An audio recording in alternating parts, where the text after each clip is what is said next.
would definitely recommend everyone to come to learn about slavery back in the 1700s and the people that existed during that time. It's really quite sad, but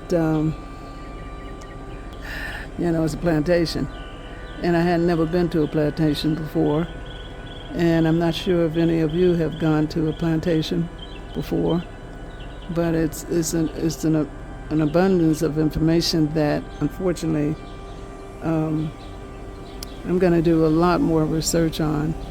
But this plantation, the Whitney Plantation, is worth your while coming here.